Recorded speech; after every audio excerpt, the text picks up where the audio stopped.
की जय, भारत माता की जय, वंदे मातरम, वंदे मातरम, वंदे मातरम, वंदे मातरम। टीएमसी सरकार होश में आओ, होश में आओ, होश में आओ। ममता बनर्जी होश में आओ, होश में आओ, होश में आओ। टीएमसी सरकार होश में आओ, होश में आओ, होश में आओ। We want justice, we want justice, we want justice, we want justice।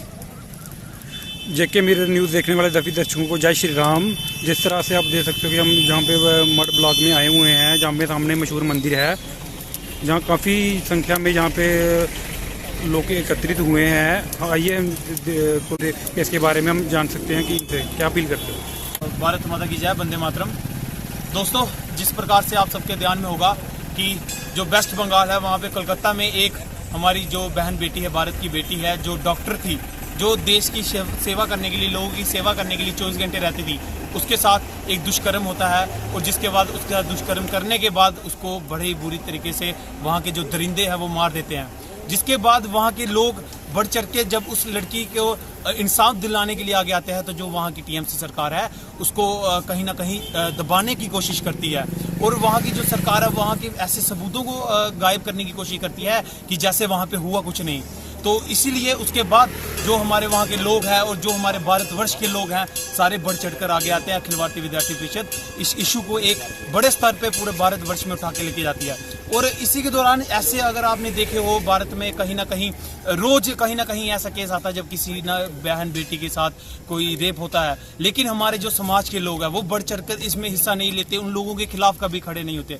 तो मेरा जो हमारे भारत के लोग हैं, जो हमारे जम्मू एंड कश्मीर के लोग हैं, मेरा उनसे यही अनुरोध है कि जो आज वेस्ट बंगाल में हुआ, जो वहाँ की एक डॉक्टर बेटी के साथ हुआ, वो क्या पता कल कहीं ना कहीं हमारी बहनें बेटियों के साथ भी हो सकता है। तो इसलिए मेरे यहाँ के जो हमारे लोग हैं, हमारे भारत के जो लोग हैं, उनसे यही अनुरोध है कि जो ये दुष्कर्म हमारी बहन बेटी के साथ हुआ है उसके कड़े विरोध में खड़े हों और जो भी इसके पीछे जो दरिंदे हैं उनको एक सख्त से सख्त उनको सजा दी जाए। मैं तो कहता हूं कि ऐसे लोगों को फांसी देनी चाहिए और वो भी 1 हफ्ते के अंदर देनी चाहिए, ताकि कल को कोई भी ये चीज करने से पहले 100 बार सोचे कि अगर हम ऐसी चीज करेंगे तो हमें ये एक सजा मिल सकती है जिसके दौरान ऐसे ये कम हो। और मैं ये भी नहीं कहता कि जो ये सजा है क्या आप कानून चेंज कर दोगे, लेकिन कोई एक ऐसी चीज हमें समाज में इस सरकार को एक लानी चाहिए ताकि जो यहाँ पे ऐसे दरिंदे हैं जो रोज कहीं ना कहीं, अगर आपने देखा हो पीछे दरिंदों को फांसी भी होती है, लेकिन फिर भी जो ये क्राइम रेट है ये बढ़ता चलता है, ये कम नहीं होता है। तो इसके खिलाफ सरकार को एक बड़ा कदम उठाना चाहिए। और जो ये वहाँ पे एक डॉक्टर बेटी के साथ हुआ है उसको सीबीआई जांच, सबसे पहले तो हम सीबीआई जांच चाहते क्योंकि जो वहाँ की सरकार है वो तो हम एक फेल्ड सरकार मानते हैं, क्योंकि टीएमसी सरकार एक ऐसी सरकार है जिसने ऐसे कामों को हमेशा छुपाया है। जो भी बहनों के साथ गलत हुआ, खुद एक महिला होते हुए भी महिलाओं के साथ इतना गलत हो रहा है, उसको दबाने की कोशिश की। सबसे पहले तो मेरे को शर्म आती है ममता बनर्जी का नाम लेते हुए भी, एक ऐसी औरत जो औरतों की समस्या नहीं समझ सकती, मैं उसको औरत तो मानता ही नहीं हूँ। क्या अपील करना चाहते हो आप हमारी गवर्नमेंट को? नमस्कार, जय हिंद सभी को। जैसे कि आपको पता है, एक युवा महिला डॉक्टर कोलकाता में जब अपनी ड्यूटी दे रही थी अस्पताल में, उसको यौन हिंसा, बलात्कार और हत्या का सामना करना पड़ा। ममता सरकार को हम ये कहना चाहेंगे कि अब आप सीएम रहने के लायक नहीं है, आपको अभी के अभी रिजाइन कर देना चाहिए। और एक और बात मैं कहना चाहूँगा कि इतना बड़ा दुष्कर्म जो हमारी बेटी के साथ हो गया, इंटरनेशनल स्तर पर ये बात पहुंच गई है, पूरी मीडिया, वर्ल्ड मीडिया की ध्यान इस पे है। और उसी समय जब इतने संख्या में डॉक्टर लोग वहाँ पे प्रोटेस्ट कर रहे थे, कैसे इतनी पुलिस होने के बावजूद वहाँ पे ट्रक में भर के इतने गुंडे लोग आए और उस पर आपने क्या किया? मैं फिर से कहना चाहूँगा, हेल्थ मिनिस्टर आप हो, फाइनेंस मिनिस्टर वहाँ के आप हो, बल्कि सीएम वहाँ के आप हो, आपने क्या किया? वहाँ पे गुंडों को आप रोक नहीं पाई।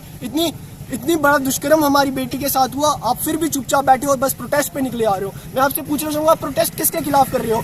और एक चीज़ मैं यहाँ पे कहना चाहूँगा कि जो दुष्कर्म जिसने किया है, जितने भी आरोपी हैं, उनको हत्या, उनके लिए केवल एक ही सज़ा है, वो है फांसी। उनको फांसी मिलनी चाहिए। लेकिन सच्चाई ये भी है कि निर्भया केस में भी ये चीज़ कह दी गई थी कि अगर अपराधी को मृत्यु दंड दे भी दिया जाए तो इसकी आशंका ज़्यादा रहेगी कि वो केवल बलात्कार तक नहीं रुकेंगे, वो इसके बाद हत्या करना शुरू करेंगे। चीज़ कहूँगा कि जितने भी स्टूडेंट्स हैं, जितने भी युवा हैं मेरे भाई मेरे को देख रहे हैं, उनसे एक ही दरख्वास्त रहेगी, मास मीडिया पे, ग्राउंड लेवल पे जितने भी आपके माध्यम है, अपनी आवाज़ इस चीज़ के ऊपर उठाइए। हमें दिखाना होगा कि हम लोग कमज़ोर नहीं हैं, क्योंकि यही छोटे छोटे स्टेप अगर आप उठाएंगे तो ये एकता बनेगी और इससे ज़्यादा चांसेस होते हैं कि हमारी समाज की मेंटालिटी चेंज होगी और आने वाले समय में ये ऐसे अपराध हमें देखने को कम मिलेंगे। धन्यवाद।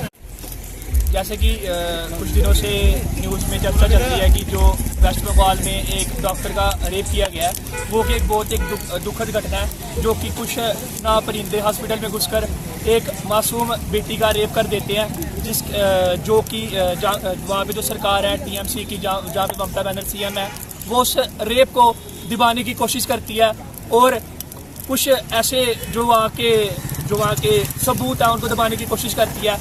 ये जो केस है वो एक पहला केस नहीं है, काफ़ी सालों से वहाँ पे ये केस आते जा रहे हैं। उस सरकार की नाकामी ये है कि वो इस केस पर एक्शन नहीं ले रही है। जो अखिल भारतीय विद्यार्थी परिषद है वो उस पूरे विश्व भर में, मतलब कि पूरे इंडिया में एक संकल्प लिया है कि जो हमारी बेटी डॉक्टर का रेप हुआ है उसको इंसाफ दिलाएंगे। आज यहाँ अपने जीडी मेन चौक में इसका प्रोटेस्ट किया गया, जिसमें हमारे विक्रांत जी विभाग संयोजक, अपने मर्द नगर मंत्री सूर्य जम्वाल जी और मैं ईशान शर्मा नगर मंत्री मिश्रीवाला, इसका किया जाए। और भी यहाँ के जो यूथ थे उन्होंने इसका प्रोटेस्ट किया।